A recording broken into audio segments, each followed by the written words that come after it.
अस्सलाम वालेकुम नाज़रीन, हाईटेक न्यूज़ के खबरनामे में आपका खैर मकदम है। मैं हूं नेहा खान। नजर डालते हैं आज की अहम खबरों पर।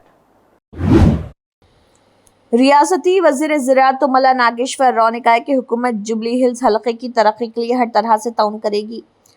वज़ीर तुमला नागेश्वर राव, गड्डम विवेक वेंकटस्वामी और मेयर गदवाल विजय लक्ष्मी ने शेखपेट हलके के शेखपेट इलाकों में कई सीसीटीवी सड़कों, वीडीसीसी रोड और सड़कों व नायका नगर पार्क की तामीर नौ का संग बुनियाद रखा। वज़ीर ज़राअत तुमला नागेश्वर राव ने कहा है कि चीफ मिनिस्टर रेवंत रेड्डी की क़ियादत वाली रियासती हुकूमत अपने वादे के मुताबिक कई तरक्याती और फलाही स्कीमों को नाफिज कर रही है। उन्होंने कहा है कि शहर में बुनियादी ढांचे की सहूलियात को बढ़ाने पर खुसूसी तवज्जो दी जा रही है। उन्होंने कहा है कि तरक्याती कामों में मियार को अवलीन तरजीह दी जा रही। रियासती मेहनत रोजगार और कानून के वज़ीर विवेक वेंकटस्वामी ने भी इसमें शिरकत की और खिताब किया। तेलंगाना जागृति सदर और एमएलसी कल्वाकुंटला कविता ने 42% बीसी तहफ़्फ़ुज़ात के हसूल के लिए 72 घंटे की भूख हड़ताल शुरू की। इस मौके पर एमएलसी कल्वाकुंटला कविता ने कहा कि तेलंगाना जागृति ने बीसी रिजर्वेशन के लिए कई लड़ाइयाँ लड़ी। हम पसमानदा तबक़ात की फलाह व बहबूद को यकीनी बनाने के लिए तेलंगाना लाए हैं। तेलंगाना आने के बाद हमने बहुत से काम किए हैं। हम जो तेलंगाना लाए हैं इसमें सबको रियासत का दर्जा मिलना चाहिए। माशरे की निसफ आबादी बीसी है। हम कमारडी ऐलान को लागू करने के लिए हुकूमत से ताक़ुब कर रहे हैं। तेलंगाना जागृति की जद्दोजहद के साथ ही असम्बली में बीसी तहफ़्फ़ुज़ात पर एक बिल पेश किया गया। सावित्रीबाई फुले जयंती को ख़वातीन का यौम असातिज़ा के तौर पर करार दिया गया। हुकूमत ने ज्योतिबा फुले की मूर्ति को असम्बली में लगाने के बजाय टैंक बंड पर रखा। आज जो कुछ हो रहा वो बीसीज़ की इज़्ज़त नफ्स की जद्दोजहद है। एमएलए तोट्टा लक्ष्मीकांता राव ने तलबा में जूते तकसीम किए। जुक्कल के एमएलए तोट्टा लक्ष्मीकांता राव ने डोंगली मंडल मरकज के एक सरकारी स्कूल में तलबा में जूते तकसीम किए। इस मौके पर खिताब करते हुए एमएलए ने तलबा को जूते अतिया करने पर शिवराज पटेल का शुक्रिया अदा किया। उन्होंने कहा कि तलबा को देखकर मुल्क का मुस्तकबिल हमारी आंखों के सामने नजर आता है। उन्होंने कहा कि तालिब इल्म का मरहला बहुत अहम है और तमाम तलबा को जिम्मेदारी से मुताला करने की ज़रूरत है। कौन कहता है कि उर्दू में जनरल नॉलेज मुकाबले जाती इम्तिहानात में माउन किताबें नहीं होती। पेश आपके सामने 10 बेहतरीन किताबों का सेट जो हर स्कूल, मदरसे व मकतब की लाइब्रेरी में होना चाहिए। 5000 गुनागो मालूमात सिराज अहमद सफ़हात 576 कीमत 500 रुपये। 2 अजायबात आलिम अंसारी मोहम्मद अनवर सफ़हात 392 कीमत 250 रुपये। बातों बातों में जनरल नॉलेज हाफिज़ अकील अहमद सफ़हात 592 और कीमत 500 रुपये। मुख्तसर एनसाइक्लोपीडिया रहमानी सलीम अहमद सफ़हात 480 कीमत 300 रुपये। दिलचस्प साइंसी मालूमात हैरान तबस्सुम सफ़हात 400 कीमत 300 रुपये। आईना मालूमात सैयद मोहसिन सफ़हात 360 कीमत 216 रुपये। ज़ख़ीरा मालूमात फरजाना निगार सफ़हात 400 कीमत 200 रुपये। 156 साबिक़ आमूज़ तारीख़ी वाक़यात हाफिज़ अकील अहमद सफ़हात 488 कीमत 286 रुपये। साइंस बच्चों के लिए उबैदुल्ला शफ़ीक़ सफ़हात 424 कीमत 300 रुपये। बातें साइंस की अंसारी मोहम्मद फराज 464 सफ़हात कीमत 400 रुपये। 10 किताबों का कीमत 3250 रुपये। मुकम्मल सेट मंगवाने पर कीमत सिर्फ 3000 रुपये। Mirza world book house Aurangabad में। मज़ीद तफ़सीलात के लिए रब्ता कर सकते हैं। कॉन्टैक्ट नंबर है 9325203227। नेशनल डिवॉर्मिंग डे के मौके पर कलेक्ट्रेट कॉन्फ्रेंस हॉल में ज़िले एडिशनल कलेक्टर चंद्रशेखर और मुख्तलिफ महकमों के अहदेदारों की सदारत में ज़िले टास्क फोर्स का जायज़ा इजलास मुनक़्क़िद हुआ।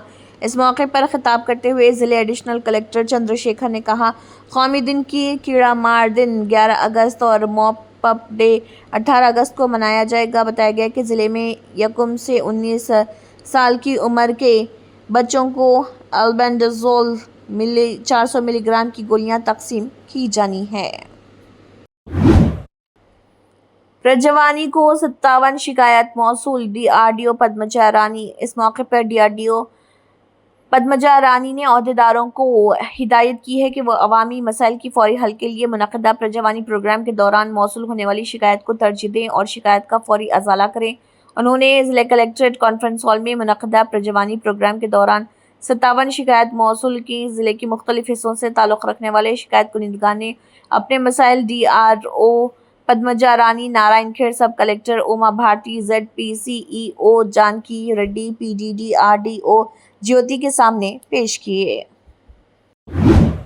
बीआरएस पार्टी को मेंबरान असेंबली की नाअहली पर बात करने का कोई हक नहीं। बीआरएस MLA की वजह से आज असेंबली में गांधी के मुजस्समे की बेहुरमती की गई। तलासानी श्रीनिवास यादव और सुधीर रेड्डी जैसे धरने में हिस्सा लेना, जिन्होंने माजी में पार्टी से अलहदगी अख्तियार की थी, 10 साल आइन का मजाक उड़ाने के बाद अब धरने में देंगे। जब आप इख्तिदार में थे तो मुकर्ररीन ने मुनहरिफ MLA के खिलाफ कार्रवाई क्यों नहीं की? 2014 से 2023 तक कांग्रेस पार्टी ने नाअहली के मामले पर कई बार स्पीकर से रब्ता किया, लेकिन उन्होंने कोई तवज्जो नहीं दी। उन्होंने पार्टियों को मिलाया और जमहूरियत का कत्ल किया। आप अब भी किस चेहरे की बात कर रहे? सुप्रीम कोर्ट में झटका लगने के बाद अब असेंबली में ड्रामे रचा रहे। सुप्रीम कोर्ट ने स्पीकर को 3 माह का वक्त दिया है। हमें उम्मीद है कि स्पीकर मुकर्रर तारीख के अंदर कोई फैसला करेंगे। स्पीकर को जल्दी करने की ज़रूरत नहीं। हमें उन लोगों के मशवरों और दीगरों की ज़रूरत नहीं जिन्होंने कलवा को आइन को नाफिज किया। वक्त आने पर स्पीकर फैसला करेंगे, हम इसकी पाबंदी करेंगे। బీఆర్ఎస్ పార్టీకి ఎమ్మెల్యేల అనర్హతపై మాట్లాడే నైతిక అర్హత లేదు. 10 ఏళ్లు వాళ్ళు పరిపాలన చేసినప్పుడు ప్రజాస్వామ్యాన్ని పూర్తిగా కూని చేసి రాజ్యమేలిండ్రు.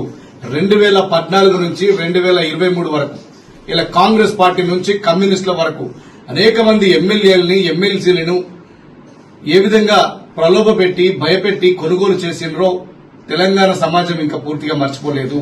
ఇలా కాంగ్రెస్ పార్టీకి చెందినటువంటి ఎమ్మెల్యేలను ఎమ్మెల్సీలని, తెలుగుదేశం పార్టీకి చెందినటువంటి ఎమ్మెల్యేలు ఎమ్మెల్సీని, వైసీపీ, అదేవిధంగా బహుజన్ సమాజ్ పార్టీ, కమ్యూనిస్ట్ పార్టీలు, చివరికి టీచర్ ఎమ్మెల్సీలను కూడా మీరు ప్రలోభాలకు గురి చేసి ఏ విధంగా తీసుకున్నారో ప్రతి ఒక్కరికి తెలుసు. అయినా 10 సంవత్సరాలు గతంలో ఫిరాయించినాడు. స్పీకర్ ఏ నిర్ణయం తీసుకున్నా కూడా అందరికి తెలుసు. ఇలా సుప్రీంకోర్టు స్పీకర్ గారికి ఒక డైరెక్షన్ ఇచ్చింది, 3 నెలల్లోపు తేల్చాలని చెప్పి. స్పీకర్ గారికి విచక్షణ అధికారం ఉంటుంది. స్పీకర్ నిర్ణయాన్ని ఎవరు క్వశ్చన్ చేయలేరు. స్పీకర్ గారు కూడా ఏదో ఆయనకు సరైన సమయంలో సరైన నిర్ణయం తీసుకుంటారు. ఆ నిర్ణయానికి ప్రతి ఒక్కరు కూడా కట్టుబడి ఉండాల్సిందే.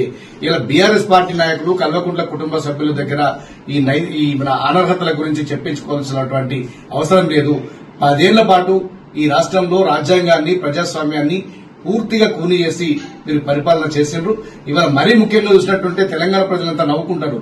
అసెంబ్లీ సాక్షిగా, గాంధీ విగ్రహం సాక్షిగా ఇవాళ బీఆర్ఎస్ ఎమ్మెల్యేలు కొంతమంది ధర్నా చేయడం, అందులో గతంలో పార్టీ ఫిరాయించినటువంటి ఎమ్మెల్యేలు తలసాని శ్రీనివాస్ యాదవ్ గారు, సుధీర్ రెడ్డి గారు.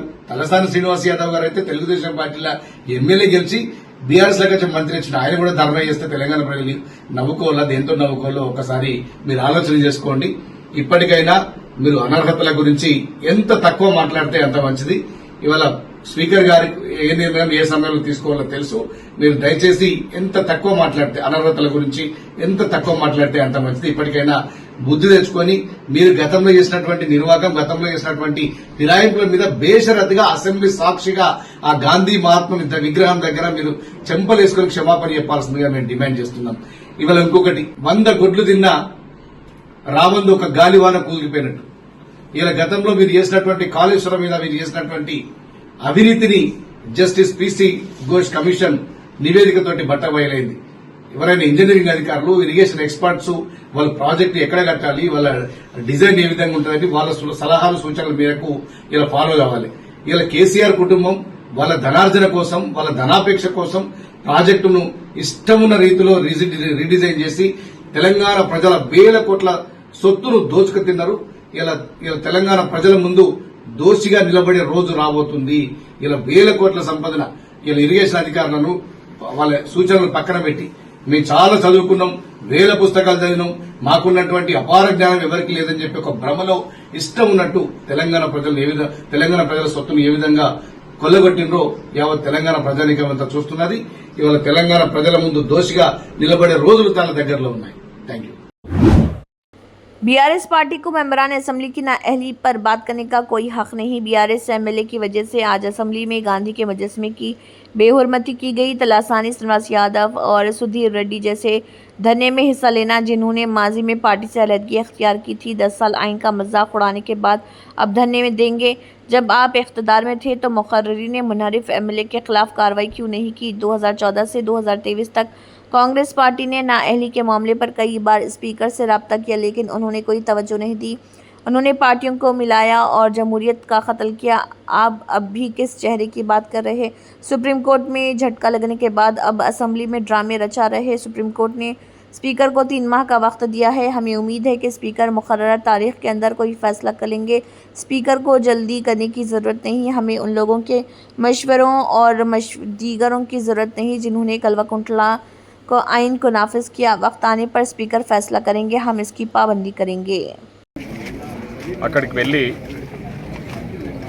ఏదో హంగామా చేసిన విషయాన్ని మీద నేను స్పందించదలుచుకున్నా. అక్కడికి వెళ్ళిన ఎమ్మెల్యేలు స్పీకర్ గారిని కలవాలని చెప్పేసి స్పీకర్ గారిని కలిసి కాంగ్రెస్ పార్టీలో ఓ 10 మంది ఎమ్మెల్యేలు చేరిర్రు, వాళ్ళ మీద అనర్హత వేటు వేయాలని చెప్పేసి స్పీకర్ గారికి ఏదో వినతి పత్రం ఇవ్వడానికి పోతే అక్కడ స్పీకర్ అందుబాటులో లేకపోతే అక్కడ మహాత్మా గాంధీ దగ్గరికి వెళ్ళి అక్కడ ఏదో వినతి పత్రం ఇచ్చిన నీతిమంతులు, నేను ఎందుకంటా ఉండంటే దాంట్లో పోయిన వ్యక్తులల్లా సుధీర్ రెడ్డి గారు, తలసాని శ్రీనివాస్ యాదవ్ గారు కూడా ఉన్నారు. 2018లో సుధీర్ రెడ్డి గారు ఏ పార్టీ నుంచి గెలిచి ఏ పార్టీలో ఎమ్మెల్యేగా కొనసాగినరు. 2014లో తలసాని శ్రీనివాస్ యాదవ్ ఏ బీ ఫామ్ మీద అంటే టీడీపీ పార్టీ ఇచ్చిన బీ ఫామ్ మీద గెలిచి టీఆర్ఎస్ పార్టీలో చేరి మంత్రి పదవి అనుభవించిన వ్యక్తులు. అసంటోళ్ళు కూడా పోయి ఈరోజు మహాత్మా గాంధీకి వినతి పత్రం ఇస్తుంటే ఆయన కూడా నవ్వుకుంటున్నాడు. మహాత్మా గాంధీ గారు కూడా నవ్వే పరిస్థితి ఏర్పడదంటే ఒకసారి ఆలోచన చేయాలి. ఈరోజు మీ కల్వకుంట్ల రాజ్యాంగాన్ని మా మీద రుద్దే ప్రయత్నానికి చేస్తూ ఉన్నట్టున్నారు. ముఖ్యంగా ఈరోజు మీ పార్టీకి నాయకత్వం వహిస్తున్న ఆపోజిషన్ పార్టీ లీడరు, గత 10 సంవత్సరాలుగా ఈ రాష్ట్రానికి ముఖ్యమంత్రిగా పనిచేసిన కేసీఆర్ గారు దోషి అని తేలింది. ఈరోజు కాళేశ్వరం కూలిపోవడానికి పూర్తి బాధ్యుడు, పూర్తి ఆద్యుడు కేసీఆర్ గారు. కాళేశ్వరం కమిషన్ రిపోర్టు ఆల్రెడీ ప్రభుత్వానికి చేరింది. రేపో మాపో ప్రభుత్వం ఆ కమిషన్ రిపోర్ట్ బయటపెట్టి చేసిన దురాగతాలు, కేసీఆర్ గారు, హరీష్ రావు గారు చేసిన దురాగతాలు, నిపుణుల సలహాలను కూడా పక్కకు పెట్టేసి వాళ్ళ సొంత తెలివి ఉపయోగించి కట్టిన కాళేశ్వరం ప్రాజెక్టు మీద రిపోర్ట్ బయటకు వస్తూ ఉంది. ఈరోజు ఆల్రెడీ కొన్ని పత్రికలలో హెడ్లైన్స్లో రాసిన విషయం కూడా మనందరికీ తెలుసు. సో దాన్ని కప్పిపుచ్చుకోవడానికి డైవర్టింగ్ పాలిటిక్స్ అంటే ఆ ఇష్యూను డైవర్ట్ చేయడానికి ఈరోజు ఏదో పోయి కొందరు ఎమ్మెల్యేలు వాళ్ళు గతంలో పార్టీలు మారనట్టు, గతంలో కాంగ్రెస్ పార్టీలో గెలిచిన వ్యక్తులు, టీడీపీ పార్టీలో గెలిచిన వ్యక్తులు, టీఆర్ఎస్ పార్టీలో జాయిన్ అయిన వాళ్ళు కూడా పోయి వినతి పత్రాలు గాంధీ మహాత్మునికి ఇస్తే ప్రజలు నవ్వుకుంటా ఉన్నారు. సో స్పీకర్ గారికి హైకోర్టు, సుప్రీంకోర్టు ఒక క్లియర్ కట్ డైరెక్షన్ ఇచ్చింది. 3 నెలల్లో మీరు డెసిషన్ తీసుకోండి ఆ డిస్క్వాలిఫికేషన్ మీద అని చెప్పేసి సుప్రీంకోర్టు ఆల్రెడీ చెప్పింది. దాని మీద ఆల్రెడీ స్పీకర్ గారు కూడా స్పందించారు. నేను న్యాయ సలహాలు తీసుకుంటా, దాని ప్రకారం నేను నడుచుకుంటా అని చెప్పేసి దాన్ని మేము కూడా స్వాగతిస్తూ ఉన్నాం. ఇప్పుడు కాదు అప్పుడు ఏదో వాళ్ళని డిస్క్వాలిఫై చేయాలి, ఎన్నికలు రావాలి, ఎందుక మీకు ఆ ఉవ్వలాటం? మాకు తెలియదా? రాజ్యాంగము, సుప్రీంకోర్టు అంటే మాకు గౌరవము, సుప్రీంకోర్టు ఇచ్చిన తీర్పు మీద కూడా మాకు పూర్తి గౌరవం ఉంది, రాజ్యాంగం పట్ల కూడా మాకు గౌరవం ఉంది. కానీ మీరేదో గుమ్మడికాయలు దొంగ ఎవడంటే భుజాలు దండుకుంటున్నట్టు మీరేదో ఉబలాట పడతా ఉన్నారు. వాస్తవ విషయాలు కాళేశ్వరం కమిషన్ గురించి మాట్లాడండి. ఆ కమిషన్ ఇచ్చిన రిపోర్టు మీద మీరు స్పందిస్తే ఎవరైనా కూడా సంతోషిస్తారు. కానీ అక్కడ ఆ ఇష్యూని డైవర్ట్ చేసేసి ఆ ఇష్యూ డైవర్ట్ కావడానికి మీరు ఆడుతున్న నాటకం. సో మీ కల్వకుంట్ల రాజ్యాంగాన్ని ఇక్కడ మా మీద తెచ్చి రుద్దే ప్రయత్నం చేస్తూ ఉన్నారు, మన స్పీకర్ గారి మీద తెచ్చి రుద్దే ప్రయత్నం చేస్తూ ఉన్నారు. ఆ డ్రామాలన్నీ కట్టిపెట్టండి. ఇప్పటికే మీరు ఆడిన డ్రామాల వల్ల ప్రజలు విసిగి వేసారి మీకు బుద్ధి చెప్పినా కూడా ఇంకా బుద్ధి తెచ్చుకోకుండా ఎందుకు డ్రామాలు ఆడుతూ ఉన్నారు? సో మాకు ఎప్పుడు యాక్షన్ తీసుకోవాలో అది స్పీకర్ గారికి తెలుసు, ఏ విధంగా స్పందించాలో స్పీకర్ గారికి తెలిసిన విషయం. అది ప్యూర్గా స్పీకర్ అంశం. స్పీకర్ గారు తీసుకునే నిర్ణయం మీద మీరేదో ఉచిత సలహాలు ఇస్తూ ఉన్నారు, మీరేదో ఉబాలాట పడతా ఉన్నారు. ఈరోజు మేము చెప్తా ఉన్నాం, ఉప ఎన్నికలంటూ వస్తే అవి ఖచ్చితంగా కాంగ్రెస్ పార్టీ విజయమే, కాంగ్రెస్ పార్టీ గెలుస్తుంది, దాంట్లో ఏం సందేహం లేదు.